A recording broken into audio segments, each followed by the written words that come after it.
Trap trading में chart को कैसे रीड किया जाता है, हम इसको कैसे पढ़ेंगे, यहाँ पर मैंने कैसे प्रॉफिट बुक किया ट्रैप ट्रेडिंग की मदद से, इस वीडियो में मैं आपको एक एक पॉइंट को डिटेल से बताऊंगा। क्योंकि ये वाला सेटअप बहुत ही कॉमन सेटअप है, बार बार बनता रहता है और जरूरी नहीं बिल्कुल इसी पैटर्न से बने, बल्कि अलग अलग पैटर्न से, हॉरिजॉन्टल पैटर्न से भी बनता रहता है। तो ये वाला बिहेवियर, ये वाला सेटअप मोस्ट इंपोर्टेंट सेटअप में से है, जो कि हमारा मेन सेटअप है, जिसको कहते हैं रीटेस्ट सेटअप, और इनवाइट सेटअप भी इसमें मिला हुआ है। तो ये दोनों सेटअप मिलके हमारा एक अच्छा खासा प्रॉफिटेबल ट्रेड देने के लिए काफी हो जाता है। तो यहाँ पर आप देखोगे कि मार्केट कर क्या रहा है। तो यहाँ पे मार्केट एक चैनल में चल रहा है, यहाँ पर देखो मार्केट एक चैनल में चल रहा है इस तरह से, ठीक है। तो अब यहाँ पर आप देखोगे कि मार्केट ने सबसे पहले यहाँ पर एक बार सपोर्ट लिया और सपोर्ट लेके ऊपर चला गया, फिर मार्केट ने यहाँ पर दूसरी बार सपोर्ट लिया और दूसरी बार सपोर्ट लेके ऊपर चला गया, फिर तीसरी बार मार्केट सपोर्ट लिया और सपोर्ट लेके ऊपर चला गया। तो यहाँ पे मार्केट 3 बार सपोर्ट ले चुका है और ऊपर जा चुका है। लेकिन चौथी बार क्या करता है, चौथी बार मार्केट डायरेक्टली ब्रेकआउट कर देता है।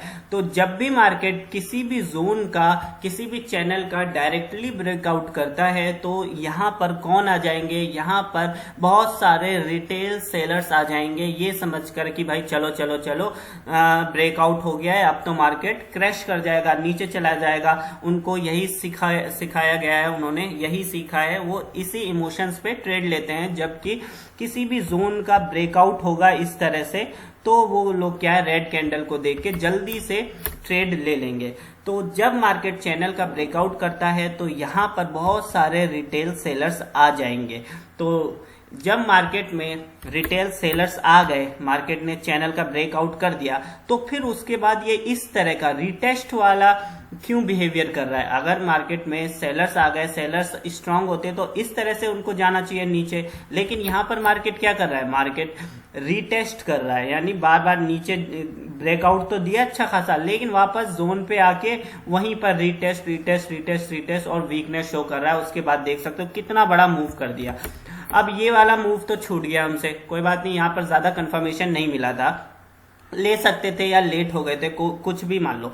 लेकिन एक और अपॉर्चुनिटी आई कि जब मार्केट इस रेसिस्टेंस पर आ गया, यानी मार्केट ने क्या किया, सपोर्ट का ब्रेक करके वापस रेसिस्टेंस पे आ गया, एग्जैक्ट रेसिस्टेंस पे आ गया। अगर इसको नीचे जाना होता तो ये इसको एग्जैक्ट तक जाने की क्या जरूरत थी, ये तो इस तरह से चला जाता, इसने ब्रेकआउट दिया और यहीं से नीचे चले जाना चाहिए था, है ना, अगर सेलर्स मजबूत होते। लेकिन जब ये एग्जैक्ट तक पहुंच गया और एग्जैक्ट पर क्या कर रहा है, नीचे जाने जैसा बता रहा है, जैसे ही एग्जैक्ट तक आता है रेड कैंडल बनाता है, फिर एक ग्रीन कैंडल बनाता है, फिर एक रेड कैंडल बनाता है। तो ये क्या बता रहा है कि मैं नीचे जा रहा हूं, नीचे जा रहा हूं, रेसिस्टेंस से मैं नीचे जाता हूं। लास्ट टाइम भी यहां पर, यह देखो 3 टाइम नीचे गया, यहां पर भी रेसिस्टेंस से नीचे गया, यहां पर भी रेसिस्टेंस से नीचे गया, और यहां पर भी रेसिस्टेंस से नीचे जाने जैसा बता रहा है, लेकिन जा नहीं रहा है। तो सोचने वाली बात यह है कि जब मार्केट यहां पर ब्रेकआउट दे चुका है, तो नीचे जाना होता तो यहीं से चला जाता।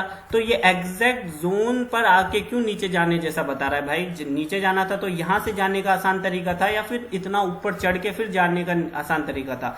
तो ये वाला लॉजिक था, और इस लॉजिक में एक और कंफर्मेशन था कि मार्केट लिक्विडिटी लेके, यानी सेलर्स की लिक्विडिटी ले लिया, सेलर्स को एंटर करवा दिया, उसके बाद मार्केट एग्जैक्ट जोन पे आके होल्ड कर रहा है। तो इसका मतलब होता है कि मार्केट इस तरह का एक बड़ा मूव देगा। तो इस मूव को कैप्चर करने के लिए हमने ये ट्रेड लिया, और जैसे ही हमारा टारगेट बुक हुआ, उसके बाद देखो मार्केट क्या कर रहा है, वापस रिवर्स होने जैसा बता रहा है। हमारा टारगेट बुक हो जाए 1:2, 1:3 टारगेट मिल जाता है, उसके बाद फिर मार्केट कहीं भी जाए हमको कोई मतलब नहीं है। तो ये बिल्कुल सिंपल सा लॉजिक था कि मार्केट क्या कर रहा है, चैनल में चल रहा है, चैनल में चल रहा है, 3 बार सपोर्ट लिया और डायरेक्टली ब्रेकआउट कर दिया। डायरेक्टली ब्रेकआउट करने के बाद मार्केट नीचे जाने के बजाय यहीं पर हॉल्ट करके फिर ब्रेक करके ये वापस एग्जैक्ट रेसिस्टेंस जोन पे गया, रेसिस्टेंस पे होल्ड कर रहा है। यहाँ पर नीचे जाने जैसा बता रहा है कि मैं रेसिस्टेंस ले रहा हूँ, लेकिन आपको समझ जाना चाहिए था कि ये तो सेलर्स को एंट्री करवा के रेसिस्टेंस पर क्यों बुला रहा है सेलर्स को। तो इस तरह से फिर ये फाइनली एक ब्रेकआउट दे देता है। तो इस तरह से हम ट्रैप ट्रेडिंग में चार्ट को रीड करते हैं।